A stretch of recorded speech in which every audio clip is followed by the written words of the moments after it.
頭先咧，小美咧就話，即係啲客人咧點解走嚟沉船咧就話啲老婆唔好啊，又話啲老婆死魚啊，或者係唔想做啊，係啦，唔想做啊，黑面啊咁樣。其實女人係咪咁樣咧？即係最近咧，我哋睇到嘅新聞都有講啦，有個外國嘅偷情網站咧就嚟咗香港喎。係啊，話好已經睇準咗香港呢個市場，因為本嚟未喺呢度登陸嗰陣時，好多香港人都喺度玩緊㗎啦。係啊，所以依家正式登陸香港啦。係啊，我睇過咧，呢個網站嗰個網主咧就話咧，其實好多女人咧，佢哋咧唔係唔中意性嘅，只不過咧喺屋企咧，即係太多嘅煩惱啊，或者係好多壓力啊咁樣，令到大家嗰個婚姻啊或者係性生活啊唔協調啊咁樣。唉，梗係啦！我嗰啲客人啊，真係啊，我老實同你講啦，識搏嘢嘅，真係3隻手指都數得晒啦。個個啊，以為自己性技巧超班，撲起個街啦！佢哋啊，成日以為大力挫咁樣咧，女性就有高潮啦。其實佢哋啊真係好白痴㗎，大力挫你諗下啦，嗰度肉嚟㗎嘛，係嘛？有咩可能啊？你大力挫會舒服啊？大力挫係痛㗎嘛？唉，但係啲客鬼知咩？嗱，你知啦，我哋又七情上面個個去做個女仔，個女仔都會講，佢一定會問你舒唔舒服啊？你一定會答佢好舒服啊，係咁樣。唔係應該唔係講啲客係咁，其實啲男人好多都係咁咯。咁又呢樣嘢我好認同啊，因為我做咗咁多年咧，我都話行我嘅要，即係覺得佢合格嘅座位實我都冇真嘅。但係我哋翻工梗係氹佢開心話佢得咯，其實咧唔好登住佢個面守佢嘅自尊噶嘛，話佢唔得噶嘛。但係自己屋企嗰個就唔需要演嘈你啦，唔得就係唔得噶嘛。所以咪搞到佢唔舒服，咪唔想做咯咁你又唔覺得啲女人死魚喎？喂，係咯，一早起身又要湊仔翻學，又要食，又要買餸煮飯，做完一整日家務，然之後你同我講你要演嘈嗬，唔係咯？仲有環境都家業都俾咗啦，有冇長袖都不但止啦，哎呀又粗魯喎！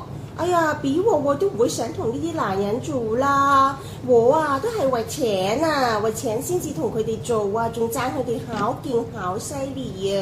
係咯，所以俾咗個假象嗰啲客人咯。不過我通常都會同佢哋講真實嘅，我都話如果你係幫襯我1個鐘啦，我都忍你嗬。但係你老婆睇住你成世喎，點樣忍得到啊？係嘛？即係你做埋性教育。係啊，成日都要做㗎，係。喂，咁呢個偷情網站咧，佢就即係好高調咁樣咧，就嚟香港喎。咁同埋咧，佢都講明咧，就唔俾咧，即係性工作者喺入邊咧去登廣告嘅咁樣。同埋佢啲網站好得意㗎，女嘅會員咧就唔使錢嘅，男人咧就要俾錢嘅。咁我可以去申請翻個。不過呢樣嘢對我哋女士嚟係好嘅，我覺得係對女士嚟係一個福音嚟嘅喎。因為好多時男人出嚟嫖有地方去揾啊嘛，大把色情場所。但係女人出嚟嫖，第一男人出得好攰㗎，第二咧女人要怕俾即係暴露個身份啦。即係男人出嚟通常都係話風流快活係即係風流啦嘛，女人就係賤價㗎嘛，所以好多女人冇渠道。其實女人想揾一個適合自己嘅性伴侶係好難。我做咁多年10個客嘅都冇。你話嗰啲良家婦女一世人對住一個老公，俾你4-5個啦，香港啲都我相信好多人成世都未試過高潮㗎。所以呢啲網站咧，我諗多咗好多女人可以去揾到佢想，即係揾到個途徑俾佢哋去發泄下咯。喂，但係你覺得對你哋嘅行業會唔會有？對我哋呢個學對女人嚟講係好事，對我哋呢個色情行業嚟講咧係一個衝擊咯。如果大家都去個網上揾到免費嘅嘢食，使乜攞錢嚟幫襯我哋啦？一定係一個衝擊。所以其他嗰啲網站可能做得唔好，第時大家都去上呢個網站，大家都玩完。網站冇得錢賺，我哋自己就又冇錢賺。但係咁喎，呢啲網站又係溝女咁樣，你出嚟咧一開波咧就即刻波嘢啦，定係咧又要同你行街啦、睇戲啦，然後咧先睇下波唔波啦。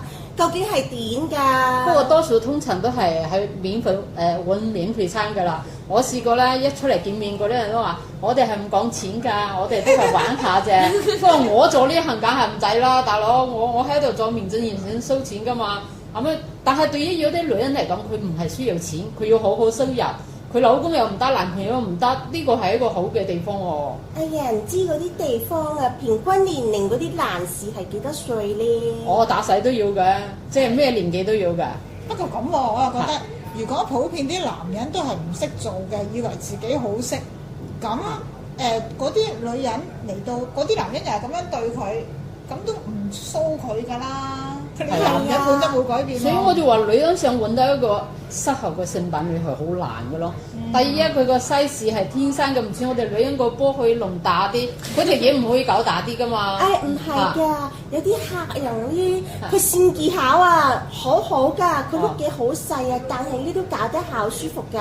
舒服唔一定係大㗎，喂，佢大佢好粗魯，你又舒唔舒服咧？有得選擇嘅話，梗係打啲好過細啦。打啲你入唔使去唔入細咁多㗎嘛。嗰啲天生咁細嘅入到去呢，一啲感覺都冇。咁又係點樣幾好都係冇用啦。即係我唔係話大咗好喎，但係你起碼都好過細啦。如果有得揀嘅話，通常我諗嗰啲女人可能現潮嗰啲老公就會咁樣講啦，即係話其實細唔緊要㗎，你要幾好就得㗎啦。我自己嚟講，我覺得係要啲唔實際。我就中意有技巧㗎啦。哦，究竟我哋講緊大細係講緊咩咧？係咪講緊年紀啊？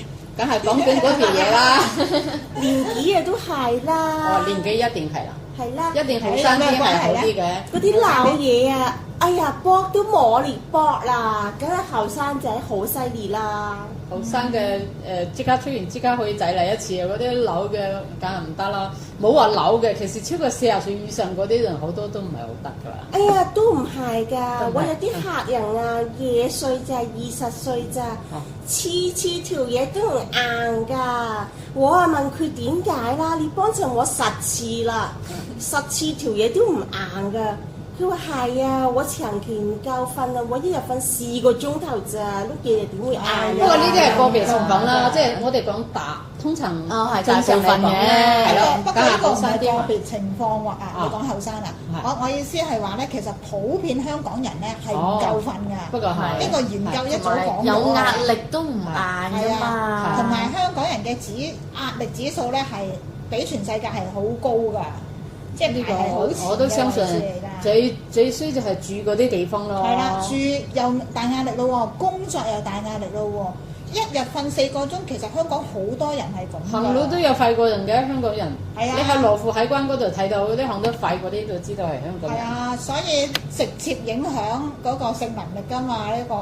係啊，同埋呢壓力大咧，佢哋一邊搏嘢，一邊就諗住翻工嗰啲事喎，碌嘢又點會硬咧？即係呢咁啊係，有好多客都忙裏偷閒，冧住時間就走過嚟揾一揾，滾一滾，但係又要望住時間做人，又真係幾有壓力嘅。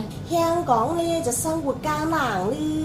係啊，咁我哋咧就祝願啦，每個聽眾又好，每個姐仔又好，每個男人女人都好啦，大家都性滿足，生活愉快啦，生活愉快。